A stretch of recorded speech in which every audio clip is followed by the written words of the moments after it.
पूर्वोत्तर आयुर्वेद एवं लोक चिकित्सा अनुसंधान संस्थान में मेडिकल ऑफिसर के पद पर कार्यरत हैं। सर, आपका हार्दिक स्वागत है। धन्यवाद। तो समय न गवाते हुए हम इस कार्यक्रम की शुरुआत करते हैं। सर, सबसे पहले आप हमें ये बताइए कि पोषण 2.0 और वोकल फॉर लोकल के अंतर्गत जो लोकल और ट्रेडिशनल न्यूट्रिशियस फूड को प्रमोट करने की बात हो रही है, इसका आम जिंदगी में क्या महत्व है सर? पहले टॉपिक में जाने से पहले मैं ये क्लियर करवाना चाहता हूँ कि लोकल और ट्रेडिशनल जो है वो दो में क्या डिफरेंस है, क्योंकि बहुत बार हम लोग बोलते हैं लोकल एंड ट्रेडिशन है, लेकिन ये दो वर्ड का डिफरेंस हम लोग नहीं जानते हैं। तो उसी कड़ी में मैं लोकल और ट्रेडिशनल फूड्स जो होता है उसको एक डिफरेंशिएट करना चाहता हूँ। लोकल मीन्स आपका जगह में होना, दैट डज नॉट मीन कि वो पहले से ही ट्रेडिशनली वो यूज़ किया जाता है। एक छोटा एग्जांपल जैसे दे सकते हैं कि एवोकाडो जो होता है वो इवन अवेलेबल इन अरुणाचल, लेकिन वो जो फ्रूट है वो ओरिजिनली ट्रेडिशनली वो अरुणाचल में नहीं था, वो लाया गया है। तो लोकली ग्रोन जो होता है वो हो सकता है, लेकिन ट्रेडिशनली जो बोलते हैं वो जनरेशन से जनरेशन हमारे खान पान में रह के आने वाला, उसी को हम लोग ट्रेडिशनल फूड्स बोल सकते हैं। लोकल जो होता है वो लोकली प्रोड्यूस होके बिजनेस टाइप आप मतलब बाहर जगह में भेजने के लिए वो हो सकता है। तो उसी चीज़ को मैं डिफ्रेंशिएट करना चाहता हूँ।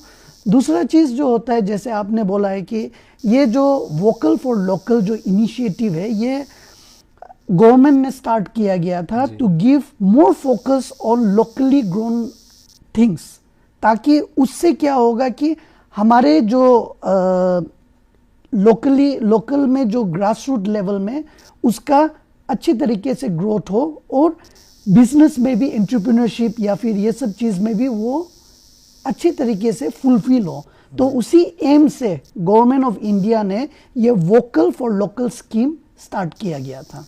जी सर। सर, आप हमारे दर्शकों को बताइए कि आयुर्वेद में जैसे कहा जाता है कि आहार ही औषधि है, तो हमारे दर्शकों को आप बताइए कि आहार ही औषधि यानी भोजन ही दवा है, यह सोच किस तरह स्थानीय और पारंपरिक खाने को बढ़ावा दे सकता है? देखिए वो जैसे आपने बोला है कि आहार ही औषधि है। आयुर्वेद में एक बहुत ही इम्पोर्टेंट सेइंग है, when diet is correct medicine is not required ना। आपका जब खान पान ठीक है तो मेडिसिन की ज़रूरत नहीं है, लेकिन जब आपका खान पान when diet is incorrect medicine is of no use. अगर आपका खान पान ठीक नहीं है तो आप जितना मेडिसिन खाने से भी उसका कुछ प्रभाव नहीं पड़ेगा। तो वही चीज़ जब हम लोग अपने ज़िंदगी में देखते हैं तो खान पान एक बहुत ही इम्पोर्टेंट पार्ट प्ले करता है, क्योंकि जैसे कि आपने पहले स्टार्ट करते समय पोषण माँ का एक्सप्लेन करते समय वो स्पेसिफिकली लैक्टेटिंग मदर्स और हमारे बच्चे के ऊपर फोकस किया गया है, क्योंकि फाउंडेशन जो होता है वो मदर, लैक्टेटिंग मदर्स और चाइल्ड होता है। क्योंकि जब बच्चा पेट में होता है, अगर हम लोगों का खान पान ठीक नहीं होगा तो वैसे ही हम लोगों का जो प्रोजनी या फिर बच्चा जन्म लेगा उसका जो हेल्थ होगा वैसे ही रहेगा, क्योंकि उसको अच्छी तरीके से खाना पीना नहीं मिला है। तो गवर्नमेंट का फोकस उसी चीज़ के ऊपर है कि आप मदर को अच्छी तरीके से न्यूट्रिशन देंगे ड्यूरिंग देयर प्रेगनेंसी और लैक्टेटिंग स्टेज में, और स्पेशल फोकस चिल्ड्रन को वैक्सीनेशन ही हो या फिर खान पान ही हो, वो बहुत ही इम्पोर्टेंट है। तो इसी चीज़ के ऊपर बेस करके गवर्नमेंट ऑफ इंडिया ने पोषण अभियान जो है, पोषण अभियान में भी हमारा दो कॉन्सेप्ट है। एक जो है पोषण पखवाड़ा जो मार्च में किया जाता है और 2 वीक्स प्रोग्राम होता है, और एक पोषण माह जो हमारे 1 मंथ का प्रोग्राम होगा जो सितंबर मंथ में एवरी ईयर मनाया जाता है। जी सर। तो सर, आप हमारे दर्शकों को बताइए कि खासकर औरतों और बच्चों के लिए स्थानीय और परंपरागत खाने की चीज़ें कितनी ज़रूरी है और उसको इतनी ज़रूरत क्यों मानी जाती है सर? क्योंकि मैं एक आयुर्वेदा डॉक्टर हूँ, मैं आयुर्वेदा के तरफ से ही मैं बोलूँगा। हमारे जब चिकित्सा बोलते हैं, मतलब ट्रीटमेंट जो बोलते हैं, ट्रीटमेंट में हम लोगों का बोला गया है कि ट्रीटमेंट इज बेस्ड ऑन देश, जिस देश में आप रहते हैं, काल जो टाइम होता है, बल means strength of the patient, सात्मय वो कौन सा खाना खाता है, कैसे रहता है, रहन सहन। क्योंकि आप जब India is a diverse country बोलते हैं, हर 100 किलोमीटर में बहुत खान पान का चेंजेस हो जाता है। जैसे कि अगर हम नॉर्थ में देखेंगे तो वहाँ पे ज़्यादातर चपाती होता है या फिर रोटी होता है, राइस बहुत कम लेते हैं। जब हम ईस्ट में आ जाते हैं हम लोग राइस थोड़ा ज़्यादा लेते हैं। तो वैसे ही मतलब आपका जिस जगह में रहता है उस जगह में जो खान पान मिलता है वही आपको ज़्यादा बल देगा, और चिकित्सा में भी मतलब जो ट्रीटमेंट होता है उसमें भी बहुत हेल्प करेगा। अभी पहले ज़माने में हमारे यहाँ पे राइस नहीं मिलता था, तो उसमें हम लोग क्या करते थे, मिलेट्स जो न्यूट्रिशनल फूड जो बहुत ही अच्छा था, बट राइस बहुत ही इजीली अवेलेबल हो गया, तो उसके कारण हम लोग हमारे जो ट्रेडिशनल फूड्स जो होते हैं उससे हम लोग दूर जाने शुरू हो गए। लेकिन एक चीज़ हम लोगों को याद रखना है कि हमारा जो खान पान है या फिर हम लोगों का जो ट्रेडिशनली आया है उसको हम लोगों को भूलना नहीं चाहिए। क्योंकि हम लोगों का जो बॉडी का कैपेसिटी है, हम लोग तेल पचाने में इतना सक्षम नहीं है हमारा बॉडी, बिकॉज हम लोग जिस जगह में रहते हैं उस चीज़ के लिए हम लोगों का बॉइल्ड फूड्स जो होता है वही बेस्ट होता है। और हमारा जगह भी ऐसा है, हम लोग जंगल देश में ही आएंगे तो उसमें हम लोगों का खान पान जो होता है, जो ट्रेडिशनली हमारे जगह में मिलता है वही खाना चाहिए, और उसके हिसाब से ही हम लोगों को लाइफस्टाइल चेंजेस भी बहुत करना चाहिए। जी सर, जैसे कि सर आपने बताया कि हम लोग तेल, हमारा शरीर ऐसा नहीं बना है कि वो तेल पचा सके। हम लोग का ट्रेडिशनली फूड ऐसा नहीं है कि हम लोग तेल पहले से खाते थे, ऐसा नहीं है। तो तेल का कंसेप्ट जो बिल्कुल नया है। तो सर आप हमें बताइए कि यहाँ के लोग अभी फर्मेंट करके, स्टीम करके या सुखा कर, स्मोक करके खाने का बहुत रिवाज है। तो इसमें से सर आयुर्वेद के नज़रिए से इनमें से कौन से तरीके पोषण को सबसे अच्छा वो करते हैं सर? देखिए, it depends on the place, आप जहाँ पे रहते हैं उसके ऊपर बहुत डिपेंड करते हैं। जैसे कि हर एक जगह में आप अरुणाचल इज़ अ वास्ट ना, बहुत बड़ा स्टेट है, उसमें हम लोगों का टेराइन जो होता है वो बहुत ही डिफरेंस है। आप जब ज़ीरो जाएंगे, पीके पिला फर्मेंटेड फूड जो होता है, जब हम फिर तवांग जैसे ठंडी जगह में जाएंगे तो फर्मेंटेड चुल्फी जो बोलते हैं वो लोग ज़्यादा लेते हैं, but for them it is a staple food. लेकिन जैसे ही हम लोग टेरेन को चेंज करके आएंगे तो ट्रेडिशनली फूड जो होता है वो बहुत ही चेंजेस आ जाता है। तो हम लोगों को ये देखना है कि हमारा जगह कौन सा है, कैसे खा सकते हैं। और जैसे कि आपने मेंशन किया है कि फर्मेंटेड फूड्स बोले गए, फिर आपने बोला है कि ट्रेडिशनल जो वेजिटेबल्स फ्रूट्स बोले गए, फिर आप बोले हैं कि ज़्यादा स्मोक्ड जो बोले गए हैं। तो ये सब चीज़ जो है आपका जगह में कौन सा ज़्यादा प्रेवलेंट है। अभी आपने स्मोक्ड का बोला है, मैं आपको एक बोलना चाहता हूँ कि नॉर्थ ईस्टर्न रीजन में ज़्यादातर कैंसर का, स्टोमक कैंसर का प्रॉब्लम ज़्यादा इंक्रीज हो रहा है अभी का टाइम में, और उसको ज़्यादा बोला जा रहा है कि हमारा हैबिट्स जो हम लोग स्मोक्ड पोर्क या फिर स्मोक्ड मीट जो ज़्यादा लेते हैं उसमें कार्बन ज़्यादा होने के कारण हम लोगों का टेंडेंसी जो होता है वो स्टोमक कैंसर के तरफ ज़्यादा जाता है। Cancer of the abdominal region जो होता है उसमें ज़्यादा जाता है। तो हम लोगों को with the change of time traditional way जो रहता है उसको भी थोड़ा चेंजेस करना है। वैसे हम लोगों का आयुर्वेद में बोला गया है कि बेस्ट फूड जो होता है वो शद रस होता है, मतलब 6 टेस्ट जो होता है, मधुर मतलब स्वीट, आंवला मीन्स सोर, लवन मीन्स सॉल्टी, कटु मीन्स जो झाल होता है, तिक्त मीन्स जो तीता होता है और कषाय मीन्स एस्ट्रीजन टेस्ट होता है। तो उसी छह जो रस होता है उसी वही बेस्ट या फिर बैलेंस डाइट बोला जाता है। लेकिन हम लोग जब नॉर्थ ईस्टर्न डाइट देखते हैं तो हम लोग कितना रस खा रहे हैं वो भी एक जानने का ज़रूरत है। बिकॉज अगर हम लोग जैसे बॉइल्ड वेजिटेबल्स हो गया, मीट हो गया, तो उनका टेस्ट कैसे है, और जो राइस ले रहे हैं उसमें हम लोगों का ऑल द 6 टेस्ट हो रहा है कि नहीं हो रहा है, और हम लोग उसमें परमुटेशन कॉम्बिनेशन करके खाना चाहिए और उसके हिसाब से हम लोगों को देखना चाहिए। जी सर, जैसे कि सर ने बताया कि हम लोकल एंड ट्रेडिशनल फूड का प्रमोशन और इसका लोकल एंड ट्रेडिशनल फूड से जो फ़ायदा मिल सकता है पोषण 2.0 में इसको बहुत जोर दिया गया है। Yes. तो लोकल फूड को ज़रूर अपनाना चाहिए, लेकिन उन लोकल फूड को अपनाना चाहिए जो हेल्दी है, जैसे स्मोक्ड हो गया, जैसे आपने बताया हेल्दी और आपका एरिया के लिए बेस्ट हो सर। मीन्स जैसे कि अभी हम लोग एक एग्जांपल जैसे जो फर्मेंटेड चुरफी जो होता है वो हम गर्म जगह में आके नहीं ले सकते रेगुलरली जी। तो उसको हम लोगों को थोड़ा अवॉइड करना है। जो ठंडी जगह के लिए वो उसमें रख देना है। और जैसे कि पिकापिला जो होता है जो एक fermented heavily used in zero area, तो वो सब चीज़ हम लोगों को मतलब यूज़ करना है, लेकिन कैसे यूज़ करना है हम लोगों को जानना है, उसके हिसाब से ही हम लोगों को खान पान करना है। जी सर, कुछ फूड हैबिट और ट्रेडिशनल लोकल फूड्स के बारे में आपने बताया कि उनको खाते वक्त और उनको जितना हो सके उनसे मतलब वो परहेज़ करना चाहिए, वो खाने से उससे हेल्थ के लिए हज़ार्डस हो सकता है।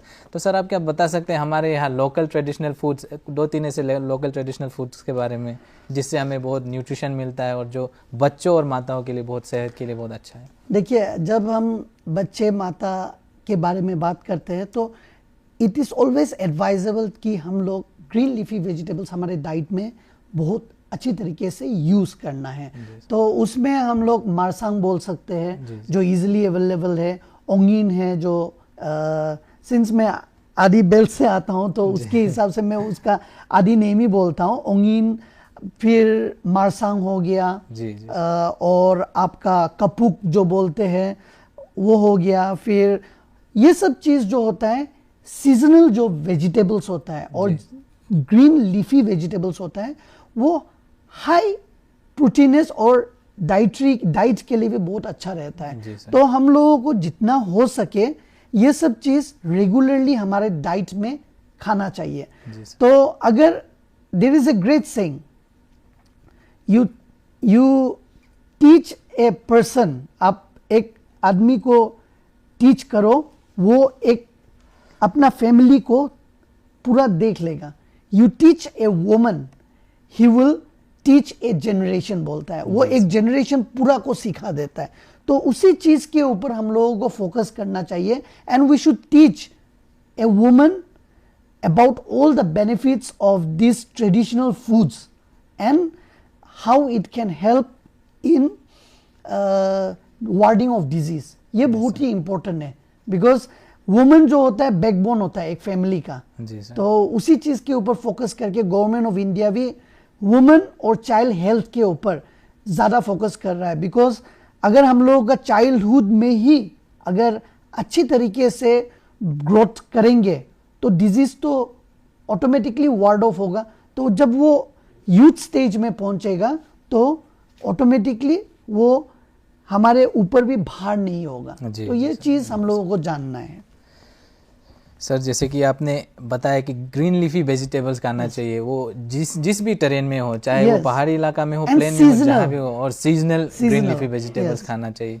तो दर्शकों आप भी सुन ले और आप भी इस नॉलेज को गांठ बांध ले। और महिलाएं, जैसे सर ने बताया, एक महिला को अगर हम एजुकेट करते हैं तो पूरा एक जनरेशन को एजुकेट करता है। तो मेरी माताओं से और महिलाओं से दरख्वास्त है कि आप लोग गांठ बांध ले और इस चीज़ को गांठ मतलब कि आप दिमाग से मतलब सेव करके रख लीजिए ये चीज़ को कि सीजनल जो ग्रीन लीफी वेजिटेबल्स होता है वो हमारे लोकल जो भी फूड्स हमें मिलते हैं न्यूट्रिशियस होता है और सबकी हेल्थ के लिए, सबके लिए बहुत अच्छा होता है। तो चलिए आगे बढ़ते हैं सर। तो सर आजकल का बहुत बड़ा प्रॉब्लम है आजकल की सोसाइटी में सब पैकेट फूड जैसे मैगी वगैरह हो गए, जो भी मैं मैगी विशेष का मैं खंडन नहीं कर रहा हूँ, जो भी हो पैकेट फूड जो बाजार में मिलते हैं, लोग उनको खाना ज़्यादा प्रेफर करते हैं, वो जल्दी भी पक जाते हैं, जल्दी बन जाते हैं। तो इससे क्या खतरा हो सकता है, और इसको छोड़ के हम लोग क्या इंस्टेंट फूड या कुछ भी हो लोकल फूड से रिप्लेस कर सकते हैं सर? जब हम आजकल के दौर में देखते हैं, किसी के पास टाइम नहीं है, सबको ईजिली और अच्छी तरीके से जल्दी जाने का जो होता है वो मेडिसिन ही चाहिए होता है। तो आप लोग देख सकते हैं कि आजकल ये प्रचलन है कि 2 मिनट में खाना तैयार, या फिर आप लोग वीडियो में भी देखते होंगे कि होम डिलीवरी, जो 30 मिनट्स में आपको होम डिलीवरी देते हैं। तो हम लोग उस चीज़ में ज़्यादा नहीं जाएंगे, बट पैकेज फूड, आप ये जानना है कि package food is not always good. क्योंकि क्या है बोलने से, कुछ भी पैकेज फूड में होता है कि उनका एक्सपायरी डेट जो होता है वो एटलीस्ट 1 ईयर तक होता है। तो आप अपने घर में भी अगर राइस बनाते हैं, ज़्यादा से ज़्यादा आप उसको कितना दिन रख सकते हैं, वो एक एग्जाम्पल है। तो वही सेम चीज़ अगर 1 साल, जिसका शेल्फ लाइफ जो है वो 1 साल होता है, तो उसमें कुछ ना कुछ प्रिजर्वेटिव्स तो ऐड करता ही है। And each and every preservatives जो होता है कुछ ना कुछ साइड इफेक्ट करता ही है। तो just for the sake of time बचाना या फिर ये सब चीज़ हम लोगों को अवॉइड करना है। जी सर। क्योंकि which is the best food, जैसे आपने बताया था पहले, फूड इज द मेडिसिन जो बोला था, और मैंने उसमें भी ऐड करके एक चीज बताया था कि when diet is correct medicine is of no use, but when diet is incorrect medicine जितना खाने से भी वो कुछ इफेक्टिव नहीं होगा। और आयुर्वेद में भी एक फेमस सेइंग है, खाना जो होता है वो परम औषधम है बोल के। जी। जो हम लोग खाना लेते हैं वो परम औषधम बोला है। Food is the best medicine जो होता है। तो उसी चीज के ऊपर हम लोग फोकस करके as much as we can, आपका जो क्वेश्चन में आता हूं कि as much as we can easily available और जो पैक्ड फूड्स है जितना हो सके हम लोग अवॉइड करने से हम लोगों के लिए अच्छा है। आप लोग को और एक एग्जांपल देता हूं, पहले जो होते हैं हमारे पूर्वज जो होते हैं उनका लाइफ एक्सपेक्टेंसी जो था वो हमेशा लाइक 80-90 वो मिनिमम था। लेकिन आजकल का भागदौड़ वाला जिंदगी में क्या हो गया कि इवन वेरी यंग पीपल, आप लोग कोई सोशल मीडियाज तो यूज करते होंगे, 25 इयर्स लड़का, 30 इयर्स लड़का जिम में एक्सरसाइज करते हुए कार्डियक अरेस्ट हो गया है। ये सब चीज़ न्यूज़ में आता है। और लाइफ एक्सपेक्टेंसी ड्रास्टिकली, मतलब आपका जो पहले 80-90 साल आराम से रह जाते थे, आजकल बहुत दुख से 70 या फिर 75 इयर्स पहुंचते हैं, वो भी विथ मेनी कॉम्प्लिकेशंस। तो ये सब चीज़ हम लोगों को देखना है और उसी के हिसाब से हम लोगों को खान पान के ऊपर फोकस करके जितना हो सके ट्रेडिशनली और होम मेड फूड्स वही लेना चाहिए। जी जी सर, बिल्कुल सर। तो सर आयुर्वेद में जैसे कहा जाता है कि मौसम के हिसाब से खाना चाहिए, तो हमारे यहाँ स्थानीय खाने में मौसम के अनुसार ऐसा क्या क्या चीज़ है जो स्थानीय खाने हम मौसम के हिसाब से खा सकते हैं, सीजनल फूड सर? जैसे आपने जो सीजन के बारे में बताया है, आयुर्वेद में एक टर्म है ऋतुचार्य। आयुर्वेद में एक्चुअली क्या बोलते हैं, आयुर्वेद हम लोग जब बोलते हैं, आयुर्वेद सिर्फ एक मेडिसिन या फिर मेडिसिन देना नहीं है। आयुर्वेद जो साइंस है वो एक साइंस ऑफ लाइफ या फिर नॉलेज ऑफ लाइफ जो होता है वो होता है। तो हमारे जो क्लासिक है उसमें दिनचर्य अध्याय और ऋतुचार्य अध्याय बोला गया है। ऋतुचार्य मीन्स सीजनल वेरिएशंस में हम लोगों को कैसे रहना है, रिजीम्स। उसमें स्पेसिफिकली बोला गया है कि आपको खान पान कैसे करना है। जैसे कि जब हम विंटर्स में होते हैं तो ज़्यादातर हम लोग घी ये सब ज़्यादा खा लेते हैं, क्योंकि हम लोगों का जो डाइजेस्टिव फायर होता है वो एकदम बहुत ज़्यादा रहता है। तो उस चीज़ में हम लोग क्या होता है कि हम लोग हेवी फूड्स भी डाइजेस्ट कर सकता है। तो उसी के ऊपर बेस करके लाइक आपको घी जो होता है वो विंटर सीजन में ज़्यादा लेना चाहिए ऐसे बोलता है। और जैसे कि समर सीजन हो गया, समर सीजन में हम लोगों को पानी ज़्यादा लेना है, शीतल जल लेना है, और जैसे छाछ जो बनाते हैं वो सब चीज़ लेना है। उसी के हिसाब से हम लोगों को वो भी देखना है कि हम लोगों को सीज़न में हमारे जगह में क्या ज़्यादा अवेलेबल है और उस टाइम में क्या ज़्यादा मिलता है, उसी चीज़ को हम लोगों को लेना चाहिए। एक एग्जांपल है कि मछली जो होता है हम लोगों को विंटर सीजन में वाटर लेवल कम हो जाने के कारण हम लोगों को ज़्यादा मिलना शुरू हो जाता है, तो उस समय हम लोगों को लेना चाहिए। मीट होने से भी ये सब चीज़ जो होता है जो इजीली अवेलेबल है उसके हिसाब से हम लोगों को लेना चाहिए। समर एंड हमारे जो ऑटम सीजन है उसमें वेजिटेबल्स ज़्यादा होता है, ग्रीन लीफी वेजिटेबल्स। इवन हमारे जो ये जो लोकली जो अवेलेबल फ्रूट्स जो होता है, तपीर जो होता है, वो सब चीज़ हम लोगों को जिस समय अवेलेबल है वो लेके हमारा डाइट में इंक्लूड करना चाहिए। Because this are seasonal vegetables and fruits and which is very important. हमारे जगह में जब मिलता है वही यूज़ करना चाहिए। जी सर, जैसे कि आप सर पासीघाट में रहते हैं तो आप हमारे लोकल यहाँ से जितना लोकल पीपल है सबसे आप भलीभांति वाकिफ़ हैं। Yes. तो सर आप उन लोगों को लोकल यहाँ के लोकल जो यूथ है और जो भी ट्रेडिशनल फूड को इतना पसंद नहीं करते, उन लोगों को क्या मैसेज देना चाहेंगे और क्या 3 टिप्स देना चाहेंगे आपके और आपके संस्थान के तरफ से सर? जैसे प्रोग्राम में मैं बोल के भी आया हूँ, नंबर 1 जो होता है फूड इज़ द मेडिसिन। और अगर हम लोगों का खान पान अगर ठीक होता है तो हमारा बॉडी ठीक रहता है।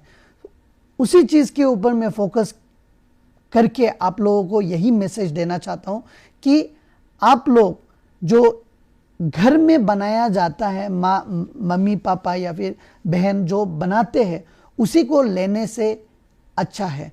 और जितना ट्रेडिशनली यूज़ करते थे उसको लोकली, यस लोकल अवेलेबल जो वेजिटेबल्स है ये सब तो लेना चाहिए, बट ट्रेडिशनली मतलब जो जनरेशन से जनरेशन आते रहे हैं वही जो हम लोगों का बॉडी का साथ में है, means like which is very much for our body, वही लेना चाहिए। ये एक चीज़ है। दूसरी चीज़, जितना हो सके हम लोगों को बाहर का खाना अवॉइड करना है। आजकल जैसे कि हमारे India is becoming the diabetes capital, ये बोलते हैं। और आजकल बच्चे लोगों का भी एक हैबिट हो गया है कि मैकडॉनल्ड्स जाना या फिर फास्ट फूड का जो होता है वो बहुत ही ख़राब एक आदत हो रहा है। तो ये चीज़ हम लोगों को अवॉइड करवाना है, क्योंकि बच्चे जो होता है हम लोगों का फ्यूचर जनरेशन के लिए बहुत ही इंपॉर्टेंट है। They will be our working class, और हम लोगों का जो फ्यूचर है उनके ऊपर डिपेंड करता है। अगर हम लोगों का फ्यूचर ही खराब निकलेगा तो वो एक बहुत ही it will be a dark future for India also. So हम लोगों को यही चीज़ है कि जो फास्ट फूड ये सब चीज़ें हम लोगों को अवॉइड करना है। और तीसरी बात जो है, ये जो नॉलेज है, डिसेमिनेशन ऑफ नॉलेज, सिर्फ पोषण अभियान में जैसे कि हमारा पोषण माह हो गया या फिर हमारा जो पोषण पखवाड़ा हो गया, उसी समय नहीं करना है, बट राउंड द ईयर। जैसे आपने बताया है कि promotion of local and traditional nutritional foods जो हो गया, ये सब चीज़ हम लोगों को रेगुलरली प्रोग्राम कंडक्ट करना है। और ग्रास रूट लेवल में जो माताएं हैं या फिर जो लैक्टेटिंग मदर्स है और जितने बच्चे हैं स्कूल आंगनवाड़ी में, उन लोगों को भी अच्छी तरीके से एक्सप्लेन करना है कि आपको ये लेना है, ये नहीं लेना है, ये अवॉइड करना है, ये लेने से क्या प्रॉब्लम हो सकता है। ये सब चीज़ हम लोगों को अच्छी तरीके से एजुकेट करना है, क्योंकि विदाउट एजुकेशन हम लोग सिर्फ क्या बोल सकते हैं, विदाउट एजुकेशन हम लोग सिर्फ ज्ञान दे सकते हैं, लेकिन अगर हम लोग प्रॉपरली एजुकेट कर सकते हैं, वो एजुकेशन जो होगा डिसेमिनेट होके बहुत सारे आदमी के पास जाएंगे। जी जी। तो उसी चीज़ को हम लोगों को फोकस करना है। खाना पीना जो होता है हम लोगों को ट्रेडिशनली और लोकली जो होता है घर में वो लेना है। Try to avoid fast food and other packaged foods. And thirdly education, information को शेयर करना है। यही चीज़ हम लोगों को ज़्यादा फोकस में रखना है। बिल्कुल सर। तो इसी के साथ मैं इस कार्यक्रम को यही समाप्त करना चाहूँगा। दर्शकों, आपने आज इस कार्यक्रम के ज़रिए से, मैं उम्मीद करता हूँ कि आप सभी इस कार्यक्रम के ज़रिए से आप सभी ने बहुत कुछ सीखा होगा, बहुत कुछ नया सीखा होगा कि किस तरह हमारा ट्रेडिशनल सीजनल लोकल फूड है, ग्रीन लीफी वेजिटेबल्स है, वो हमारे हेल्थ के लिए कितना सहायक हो सकता है और कितना प्रॉफिट दे सकता है हमारे हेल्थ को। और इस नॉलेज को आप लोग भी, जितनी माताएं हैं, बहनें हैं और हमारे जितने दर्शक देख रहे हैं, आप एक दूसरे को बताएं, एक दूसरे को फैलाएं, ताकि ये नॉलेज आगे बढ़े और हम जितना हो सकते हैं हम रोग मुक्त हो और भारत एक सशक्त और हेल्दी भारत बन सके। तो इसीलिए सर का आज यहाँ आने का उद्देश्य भी यही है कि आप लोगों को इस ज्ञान से लाभान्वित करें। तो सर को भी मैं धन्यवाद देना चाहूँगा और दर्शकों से भी मैं विदा लेना चाहूँगा। इसी के साथ मिलते हैं अगले कार्यक्रम में ऐसे ही टॉपिक के साथ, नए टॉपिक के साथ अगले कार्यक्रम में। तब तक के लिए हमें इजाज़त दीजिए। धन्यवाद।